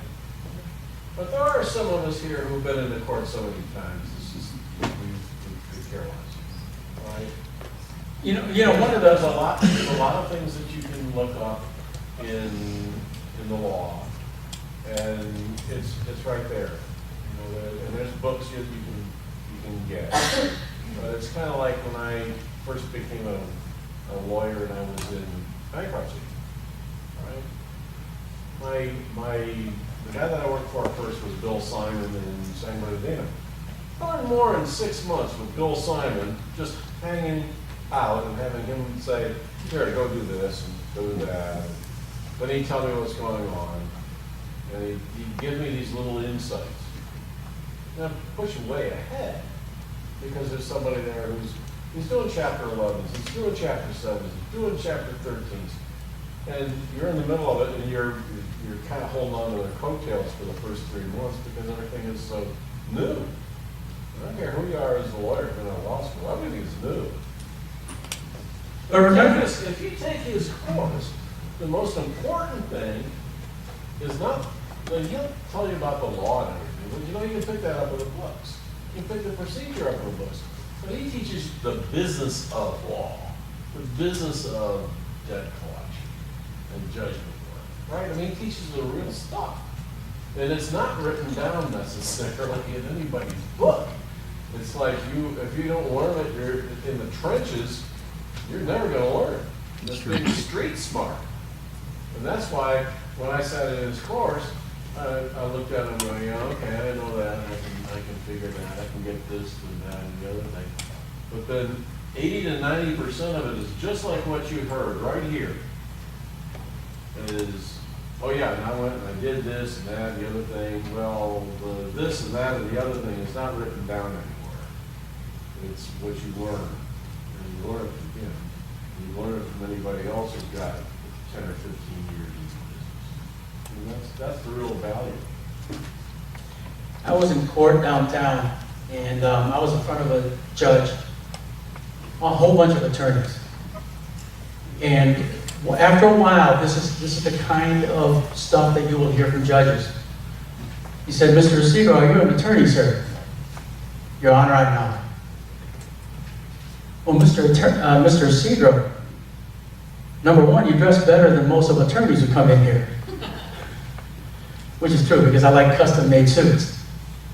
Most attorneys walk in there, they got their suit tails hanging out, whatever. Right? You gotta dress the part. But here's the second thing that he said. Mr. Isidro, I read your motions. Your motions are fantastic.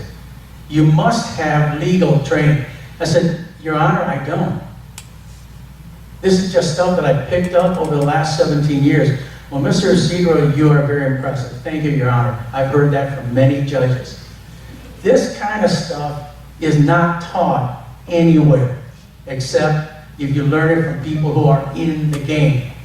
But if I can make money, if my sons, my experiment is with my sons. A year from now, if you ask me to come here and speak again, I'll bring my youngest son, and I'll have him speak and tell you how easy it was the way Dad taught it. Low-hanging fruit.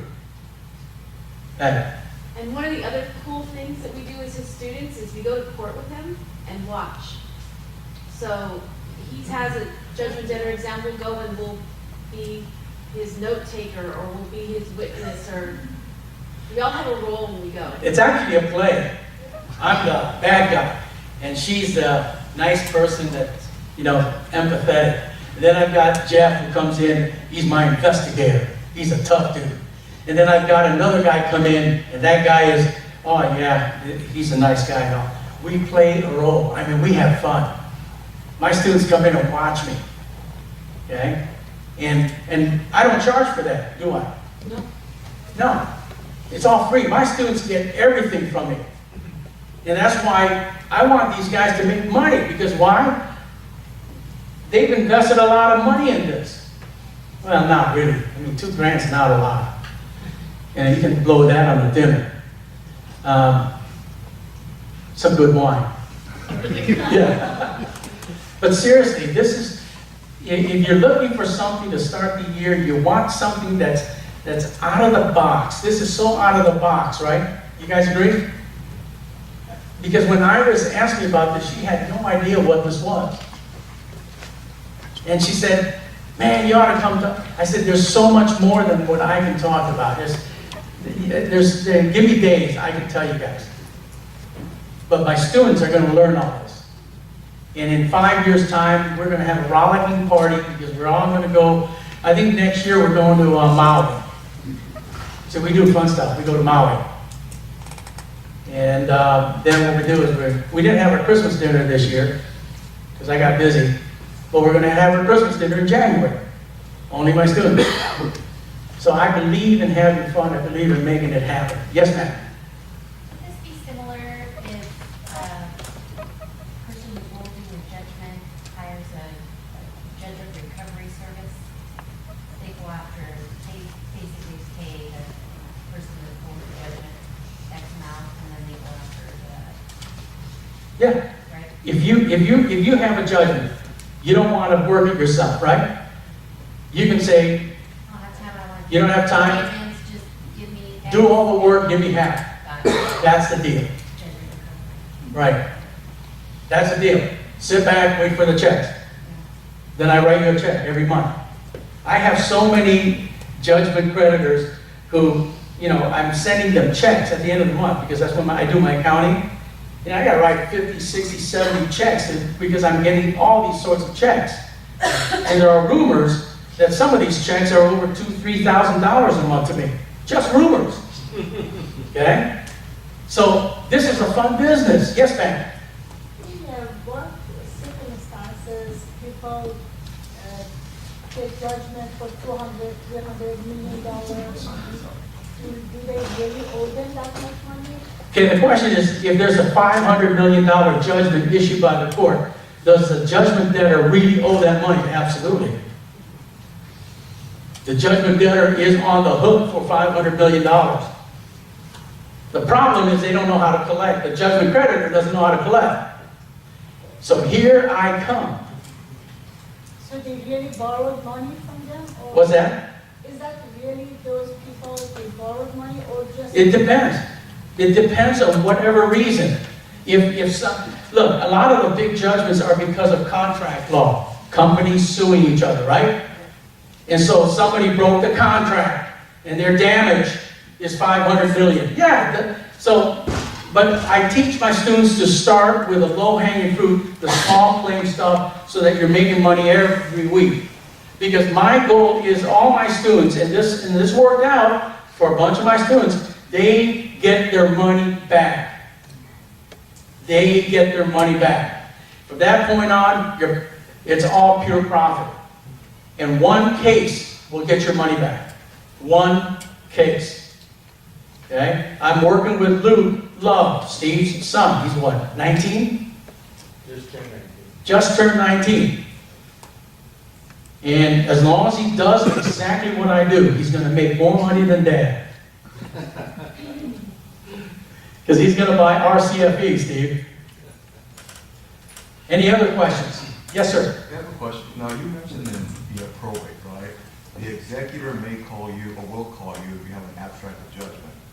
Now, how do you go from that point to making an offer on the property of the estate to get it at 15 or 50 to 70% ARV? In my neighborhood, the lowest price houses go for 800. Those are tear downs. A woman that I knew lived around the block from us. Her house sold for $800,000 out of probate. The investor that bought it for $800,000. Paid whatever the fair market value was. But here's what they did. They put $500,000 in and sold it for $1.5 million. And in my neighborhood, $1.5 million went like that. So whatever price you wanted, whatever negotiation skills you have, at least I got you in the door, an audience with a decision maker. That's the key with the abstract. Okay? Did I answer your question? Yeah, you did. Now, at that point, when they contact you, are you ahead of everyone else knowing that that property is going to probate? No, everybody else knows because they're receiving hundreds and hundreds of letters. But you're the one that has the audience with the decision maker because by law, they have to talk to you because you're a secured creditor in the estate. Isn't that cool? Yes. Hey, by the way, some of you guys lost money because of escrow couldn't close, right? Probably because of a judgment. If you knew how to find that judgment and get that judgment, you will get paid. You don't have to lose money anymore because escrow can't close, if you know this game. Okay, I'm going to interrupt really quickly. Everyone who's really interested in purchasing this, please raise your hands and we'll start handing these out. So just keep them up till I come. Are you helping me?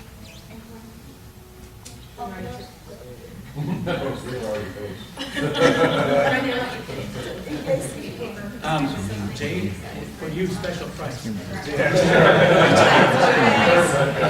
they'll still get what they need, but Oh, do I still have time to answer We have another like question? 2 more minutes. 2 more minutes. 2 more minutes. Yes. One last question, sir. When a pair of co-conspirators have a judgment against them on a lawsuit, and one of them's out of state and has to be collected, can you still chase them in Illinois? In Illinois? Oh, absolutely. I go all over the country chasing people.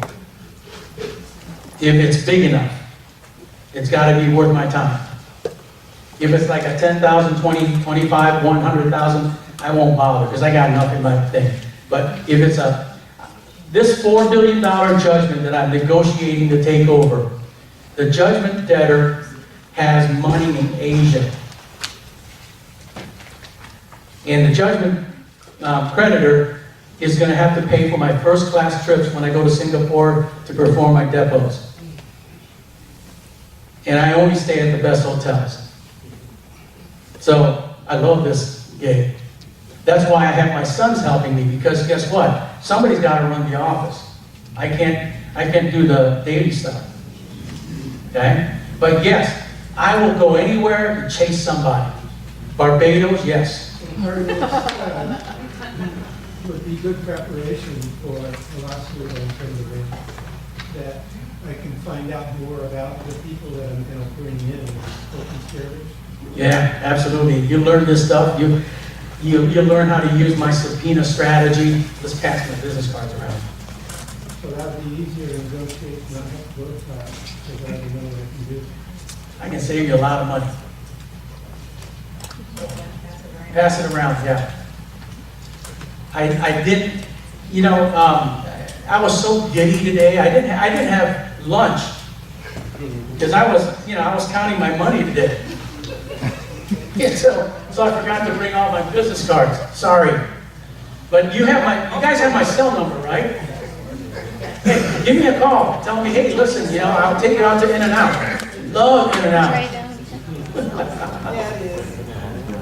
But, yes, ma'am. So like when you do the bank, just to mention like the storage unit, same thing, they posted.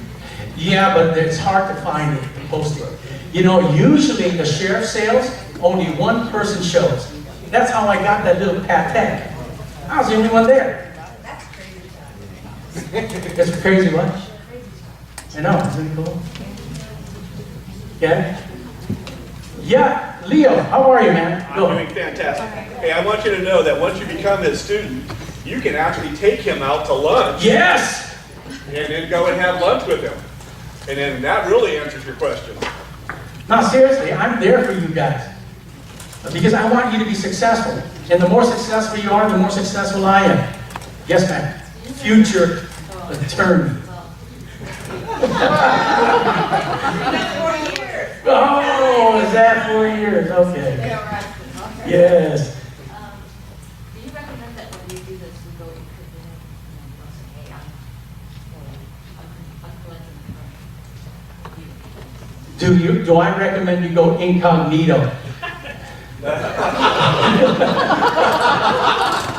Yes and no. It depends on the situation. Oh, it's never confrontational with me. Unless you're in court, you have to bail it. Well, when I'm in court, then I beat on people. Seriously. Okay? I've asked, you don't know how many times I've had to go back in during judgment debtor exam. The judgment debtor says, I don't have to answer that question. Let's go see the judge. Your Honor, he is refusing to answer my questions. May I ask that you please cuff him and stuff him and take him to jail and let him think about answering my question. Judge says, will you answer Mr. Isidro's question, please? Miracles happen. They answer. Thank you. That's it. I'm out of time. Thank you. Did we all learn something?